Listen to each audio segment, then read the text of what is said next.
Sure ako, naitik lahat to kasi mainit-init pa. 2 minutes na lang.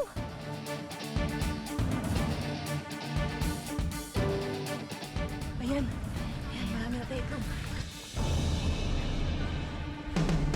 Tama na, mamaya na yan magbilang. Paano to? Ang dami kong itlog. Ang most requested collab sa Pinasarap?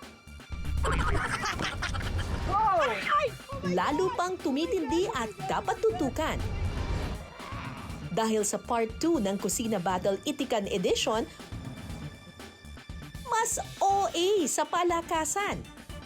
Grabe, papayat ata ako kagad nito ah. Ah! Ang layo ng point B ha? Mas OA sa pagalingan. Grabe na talaga tong buhay dito sa Manila. Hirap. My God! Lumapit kayo. At mas pina-OA sa pasarapan. Kanya-kanyang style ng adobo. Ako ang ginagawa ko muna ay sinasangkutsa ko lang muna siya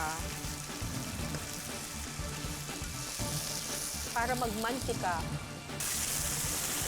Ano na lang to, kung ano-ano na lang yung nagagawa. Sa duo na Shuka, Shuvi at Kara, sino kaya ang magiging big winner? I mean, sino ang tatanghaling Pinasarap Kusina Battle Itikan Edition Queen? Last week, talaga namang TDH ang mga hamon na hinarap namin ni Shuvi. T as in tapang sa panghuhuli ng itik, Ayoko talaga mag-hawak. Ah, Magpahuli na i-open kayo. mo. Magpahuli ka na! Sorry. Ayoko talaga to. Halika na. Huwag ka tumakas! Lipat kayo na! Wow!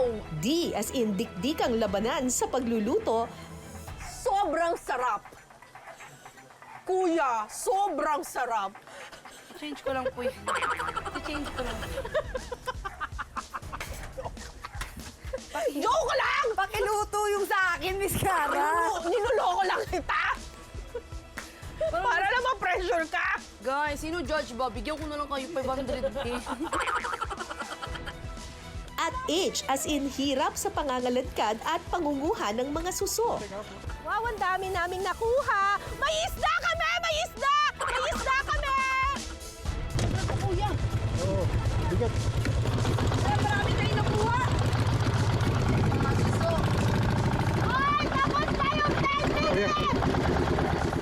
Nandito ringiga. Ingay ah! Ang score namin matapos ang tatlong round, 1 point for me, 2 points for Shuvi. Sa round 4, magpapagalingan kami ni Shuving manguha ng itlog. Paramihan kami ng makukuhang itlog ng itik sa loob ng 3 minuto. Pero ang twist, may mga nakahalong itlog ng manok sa itikan.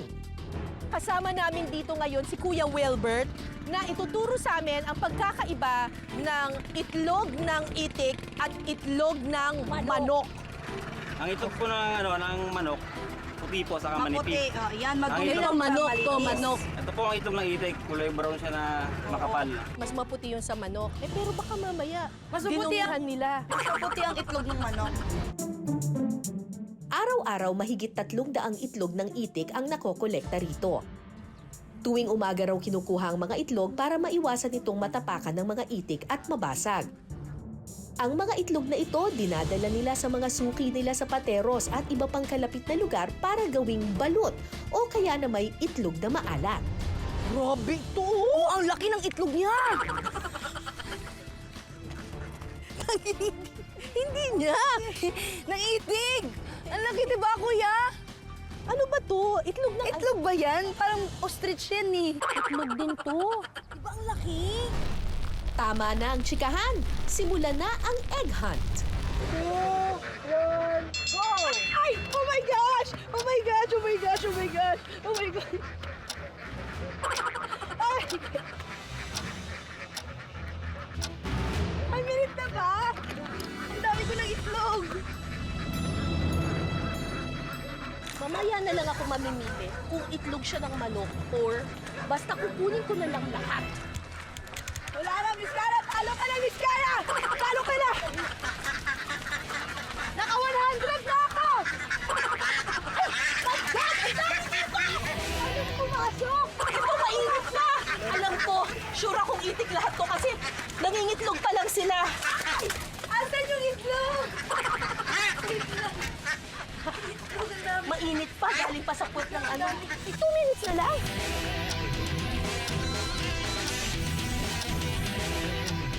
Ayan. Ayan, marami na tayo itlog.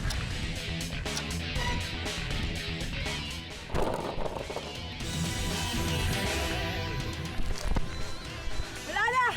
Marami na ako. Ay, mas marami yung ate.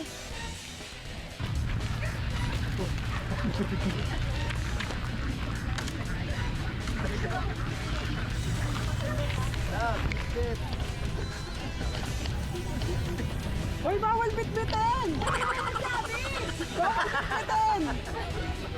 Sure akong itlog to ng itik kasi galing pa sa nest. Sure ako na itik lahat to kasi mainit-init pa. Nakalabas na nito sa puwet! Last 1 minute! Ano daw? Last alin? Last 1 minute! Tama na, mamaya na yan magbilang. Paano to? Ang dami kong itlog.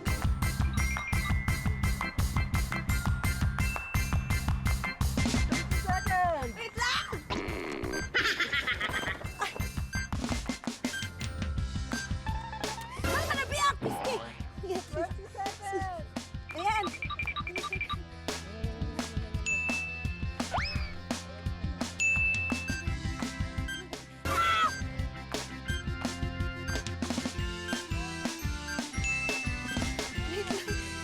Wala na! Grabe! Ang intense ng egg hunt! Alam mo ano mas mahirap? Lumusot dito sa ilalim nito. Yun ang mas mahirap eh. Cardio. Diba? Grabe. Ang baba eh. Yun ang mas Bakit po ang mahirap. baba? Pero naka-jackpot ako kasi may naabutan pa akong nanay eh. Talagang kasalukuyan siyang nangingitlog eh. Tapos pinaalis ko siya. Inano mo yung labor niya? Oo. Sabi ko, bilisan mo na yan! Kukunin ko pa mga itlog mo! Tsaka medyo mainit pala talaga siya. Galing talaga siya sa sinapupunan. Mainit. Oo, mainit-init siya. Ito na ngayon yung mga itlog ni Shuvi. Shuvi, ito na yung mga itlog mo! Andiyan ba yung itlog ko? Grabe, medyo marami yan. Parang nabilang ko na siya, Miss Cara, 102. 102 yung itlog ko, guys. Ah, talaga? Ako 104 ako. Charot. Ilan na, kuya? Ha? 12 lang? 61. Ay, ayan. 61. Oo, tama to. Ay. 61. Pero kuya, lahat ba yan ay itik? Sure ka? Sure ka? Sure na, Sure sure. ka? Of course. Ayun oh, maputi yun oh. Paano ba yan? Itik Ano lahat ba yan, yan? Miss Cara? 64. You need to beat the 61. 61 para 62. 61, kuya. Okay, Bilangin ito mo na. na yan. Kuya, Ay, parang may ilagay itlog natin ng doon. manok dyan, kuya. Ang lalaki niya para maging itlog ng manok. 1, 2, 3, 4, 5, 6. Ang lalaki ng Dinidistract. itlog ko. Oo nga, mas malaki yung itlog mo. Oo, manok yan, oh. Manok yan, kuya, oh. Alam ko, kuya, kilala ko yan. Manok pa yan, kuya? Tingnan mo, may mga baby itlog pa oh. 11. Kuya. Lamang lang si Ma'am Cara ng isa. Bakit ikaw yung nanalo? Wait lang, kuya. 62! Kuya, hindi ka marunong bilang ba? Wala bang manok dyan? Wala po. Kasi ito yung matagal na po nang itlog kaya mas malaki itlog niya. Saka halos sa kapuguran si Ma'am Cara kumuha. Wait lang. Kaya malinis. Sa pugat kasi ako kumuha. In fairness, magaling yung strategy ni Miss Cara po, mga kapuso. Dumiretso sa Dumiretso pugad. siya sa pugad. Mismo sa nanay. Dumiretso siya sa nanay. Kumbaga, rekta siya. Yes, rekta siya. Wagi ako sa round 4. 1 point for me. Ang current standing, 2-2. Tabla na ulit tayo, Shuvi. Kuya, I failed you! By one egg. By one egg. You have been evicted. Okay lang yan, Shuvi. May 3 round pa tayo. O trivia time muna mga kapuso. Alam niyo bang ang Napindan Channel ang nag-uugnay sa Laguna de Bay at Ilog Pasig? Bukod sa masaganang industriya ng itikan dito, marami ring tumutubong mga kangkong sa ilog. Ito ang nagbibigay ng kabuhayan sa mga taga-Dapindan. Para sa round 5 ng Kusina Battle, mangunguha kami ng kangkong ni Shuvi. Sa loob ng 5 minuto, ang may pinakamarami at pinakamaayos na maitataling kangkong, siya ang panalo. Ang dahon nasa ilalim, Ang tangkay nasa ibabaw. so dapat ganito kahaba. Sige nga mo. Ganito kahaba. Tapos, ito po. Ang kangkong, ganito po kasi siya, isang side lang ang dahon. Ayun. So dapat lahat ng kukunin natin, nakaganon lahat. Nakaganon. Nakaline daw. Basta yung Basta dahon yung nasa... dito, walang dahon. Dito lahat ng dahon. Yes. Tapos 10 pirasong ganito. Isang tungkil. Ay, tangkay. 5 tali. 5 tali. O, sige, okay, te. Kusina Battle Round 5, simulan na!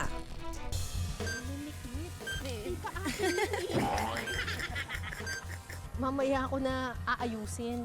Kukunin ko muna sila lahat sa isa. Hala, ang liit! Pangit naman ang mga kangkong dito. Uy, parang maaano na tayo. 7, 8, 9. One last. 10. Fairness sa kangkong ate dito walang mapili Grabe na talaga tong buhay dito sa Manila. Hala, kulang. Wait lang. Ito. Basta makaisang bungkus ako, okay na. 3 minutes na, my God. Isa pa lang nagagawa ko. Ilan na nagawa mo? Uy, last 1 minute na. Pangit tong ibang kangkong, ang papangit. 10 seconds na lang daw.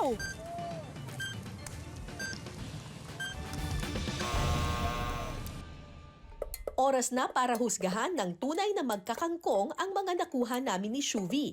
Sino kaya ang makalalamang? Dalawa ang nagawa ni Ma'am Cara. O ano bang maganda? Isa, okay. Itong isa, Hindi okay. kasi kailangan siya ganito yung ang dahon niya ay nasa loob. Ito, wala sa loob. Wala. Kumusta naman kaya ang kangkong ni Shuvi?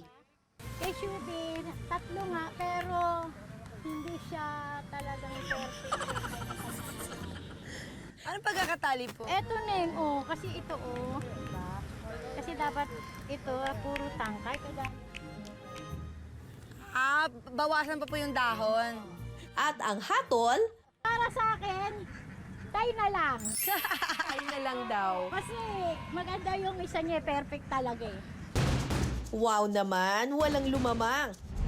Hati kami sa 1 point ni Shuvi kaya ang score tabla sa 2.5. At may 2 challenge pang natitira. Ang importante, Pero pause daw muna sa mga OA na hamon. Dahil ang mga taga-Tagig may ipatitikim na masarap na sabaw. Perfect na perfect ngayong tag-ulan. Ang sinampalukang itik.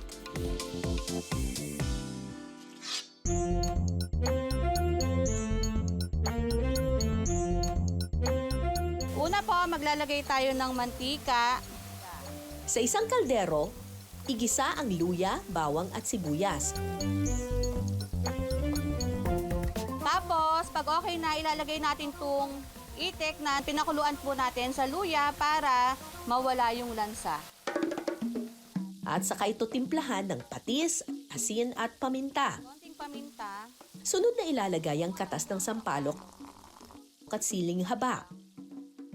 Takpan at pakuluin ito sa loob ng 5 minuto. After 5 minutes, kumukulo na, ilagay na natin yung kangkong. Tapos, lagay tayo ng tubig pa para maraming sabaw. And takpan ulit natin siya for another 10 minutes. Makalipas ang 10 minuto, pwede nang humigop ng mainit na sabaw ng sinampalukang itik. Okay, Ayan. tikman muna natin ang sabaw. Ang asim. Grabe! Ang asim, ang sarap! Masarap na asim. Yung hindi yung parang... Kasi pag manok, alam mo yung ano Wow. niya, sabaw niya, ganun eh. Kung isda, alam mo na. Oo, Ito eh, parang iba siya, no? Oo, Iba isa. siya. Iba siya, itik siya, itik. Yung asim niya, hindi yung to the point na papangit ka. Yung Oo, parang asim sakto na... lang. Yun lang. ganun. Hindi yung parang... Ganon. Sarap. Sarap na po. Okay, cut na! Everybody, cut na! Ano ba, mag-cut na kayo? Hindi nyo ba kaya mag-isa? Ba't kailangan nandiyan kami? Ba't kailangan kaya nga? Miguel, cut kayo! Cut kayo dyan! Cut kayo! Problema ba namin yan? Cut kayo dyan! Dahil busog na ang tiyan namin ni Shuvi, rekta na tayo sa round 6. Sa round na ito, lakas ng katawan ang labanan. Ito po ang kinakain ng mga itik. Simple lang pala ang mga itik, ano? Hindi sila maarte, no? Sila mapili sa pagkain. Oo, di ba? Parang ano lang, ganyan lang, okay na sa kanila. Kayo sa bahay ni Kuya. Hindi rin sila pihikan. Wala kaming budget dun eh. Ito, buti sila may pagkain sila. Charis lang, hindi naman kami ginuto. Ang challenge sabi ni Shuvi ay magparamihan ng mahahakot na suso para maipakain dun sa mga itik. Sa loob ng 3 minuto, paramihan kami ng mahahakot na suso mula sa bangka. Papunta sa mga palanggana na pagkakainan ng mga itik. Round 6, bring it on!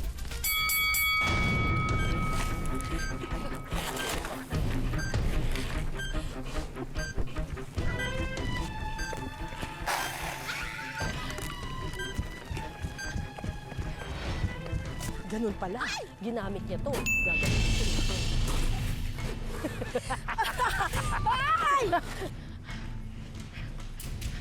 Kung pwede di ba ako misara, balak na na po eh. Ano ba yun? Dala-dala ba naman yung tabo? Bawal ba yun? Kailangan ko strategy yun.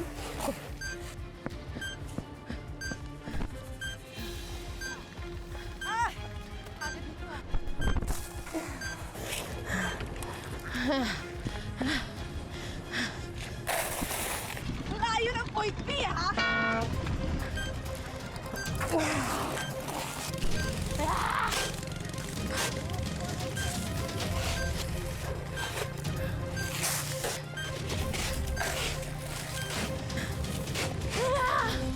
Stop the time!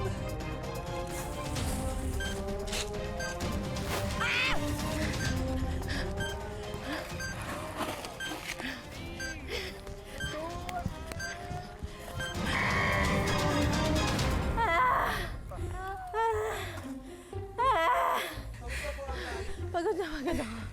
Grabe tong itik na to, ah. Ang hirap. Ito na itong pinakamahirap na taas sa buong buhay ko, more than sa taas sa bulog ng bahay ni Kuya. Grabe, Miss Clara, parang pumayat ka. Agad-agad. Bakak! Bakak! Bakak! Bakak! Naging Naging manok.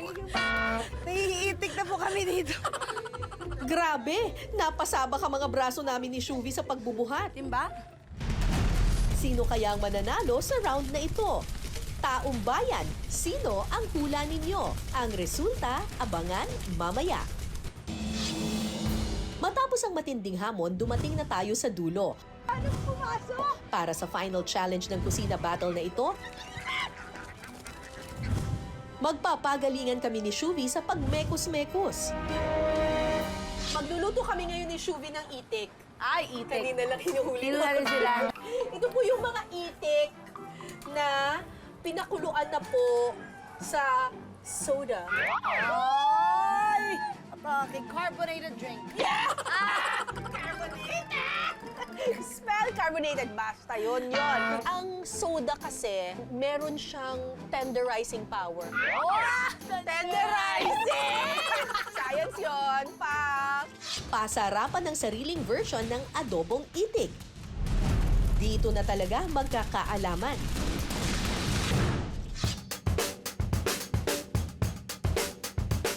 Saan yung ano? Walang asukal. Sili green.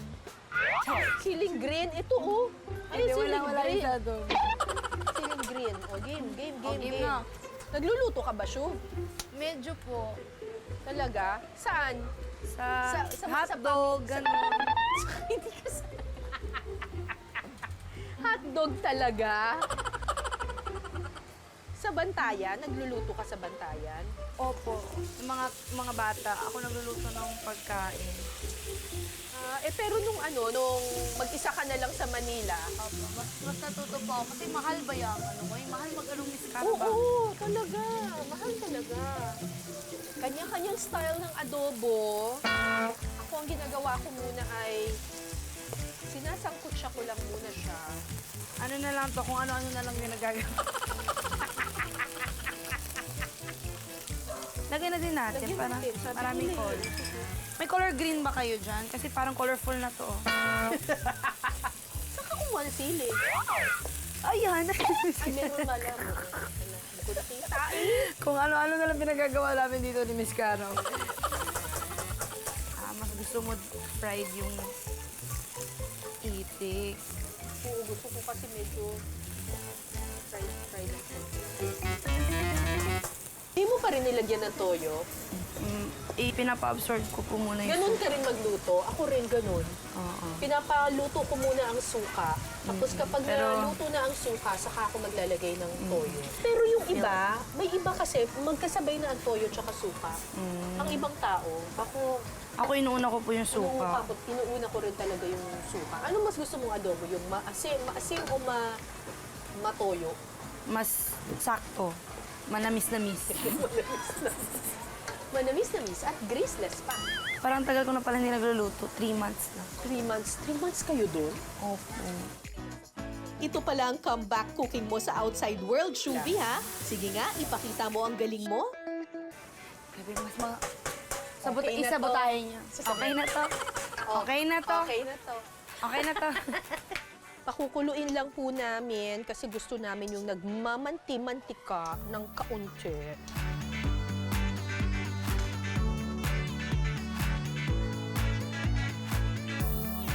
Ano, masarap na?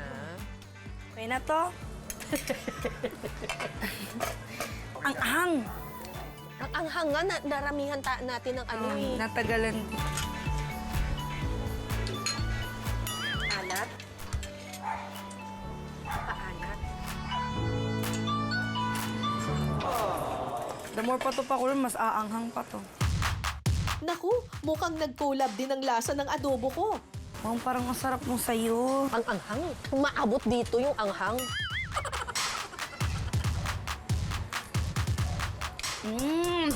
Ang anghang. Anghang. Okay na to. Okay na to? Okay na to? Ready na para hatulan ang aming adobong itik. Siyempre, ang huhusga pa rin via blind tasting ang mga pambato ng tagig sa pagluluto ng itik. Take it away. Let the judging begin. Sige na po. Sana po ay maging mas mapanuri po kayo. Mas mapagmatsyag. Mas mapanglasa. Masarapan kaya sila sa lasa? Napainom si Ma'am. Napainom si Madam, parang... Naanghangan. Parang kung hindi siya nasarapan. Nasuka ata. Sobraan ata sa ano.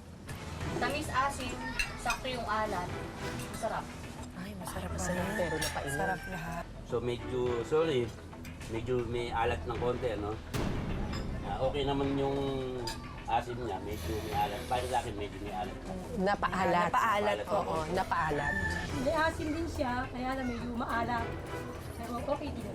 Kaya lang alat siya. Maalat. Maalat. Oo. Napasobra. Napasobra sa asin. alat. Oo. Ano naman kaya ang sumobra sa isa? Uy! Paubo. Huwag po kayong makalimutan uminom ng tubig po. Ganda pala feeling pag ginadjust yung luto mo. Yun na nga eh. Kayo na nga nilutuan. Pinawisan daw siya. Maanghang. Kayo naman po, sir. Ganun din, ano? Okay yung lasa niya, pero yung nga lang, talagang sumobra naman yung asin. Pero- Pero yung alat niya, yung Sakto. yung asin niya, okay lang. Yung talagang spicy lang talaga siya. Ah. Hindi pwede sa bata. Ano, okay lang, manghang siya eh. Mm-mm. Okay na sa akin. Ano po, maalat din po ba? Medyo lang, medyo maalat ng konti. Konti. Pero masarap. Kaninong adobo kaya ang mas pasok sa banga?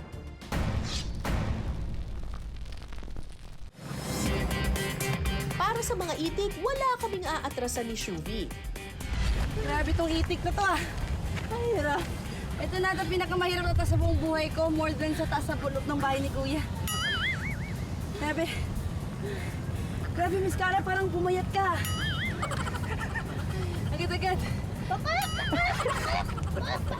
Nangihimba. Nangihiitik na po kami dito. Pero ang winner sa puso ng mga itik at mas maraming nahakot na mga suso, si Shuvi.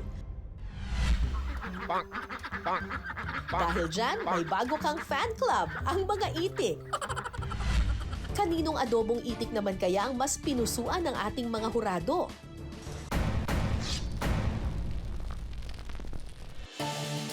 Kaninong adobong itik kaya ang nanaig? Ang resulta ng huling challenge, So, alin po ang mas gusto? pang, ikaw Ate Kay. Second. Ikaw, sir. Sa edad ko, okay sa akin yung pangalawa dahil yung sa ang Kayo naman po. Yung number 2, kasi masarap yun. Maangkang. 1 point ulit para kay Shuvi. Matapos ang 7 round ng Kusina Battle Itikan Edition, narito ang score.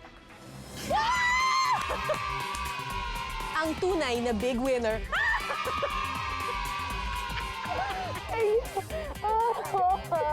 Mami, nandito na ako sa TV!